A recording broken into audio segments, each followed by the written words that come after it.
harvest season, my favorite time of the year, and normally I put most of my berries in the freezer, but today I'm going to show you how to make a 2-ingredient jam. All you'll ever need to make jam is just sugar and your berries.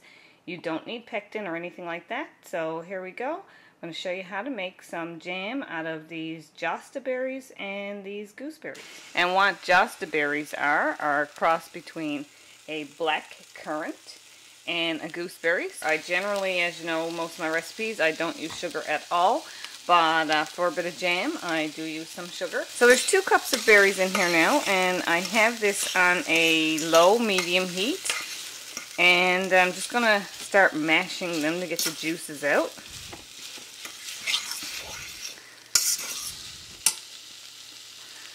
Fly away berry. So I'm just going to keep stirring this and mashing it for a couple of minutes until it starts looking jammy. Now, the key to making a good jam without having to use pectin or any other additional ingredient aside from the berries and the sugar is do not put water in your pot. The berries will have plenty of juice. Just washed berries are fine. And just crush them down till all the juices come out.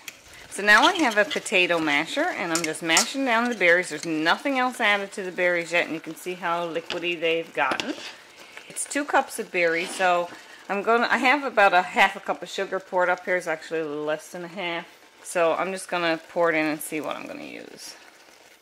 Okay, so yeah, a little less than half a cup of sugar for 2 cups of berries. So it's 1/4 of the amount of sugar to berries. 4 times the berries to sugar.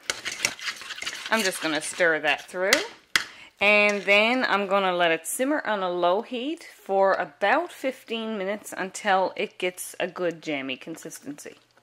So here's the consistency you're looking for, sort of a runny jam, because it is going to firm up once you put it in the fridge. And just look at the vibrant color on that. It's like staining the metal. So I have a few jam jars left over from previous jam, and I'm just going to fill those up.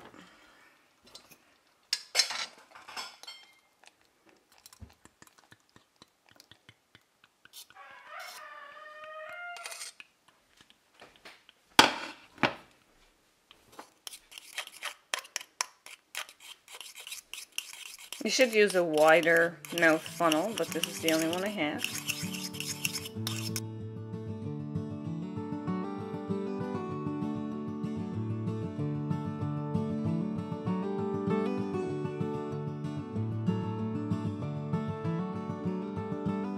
So here it is after it's cooled, and you can see the texture of the jam. You do not need any pectin, and it's a thick, nice jam. It's actually not entirely cool here yet, and it's pretty thick. This was a little we had left over that didn't fit in a jar. So here we have it, 2-ingredient jam, and you can do it with pretty much any berries at all. So I hope you enjoyed.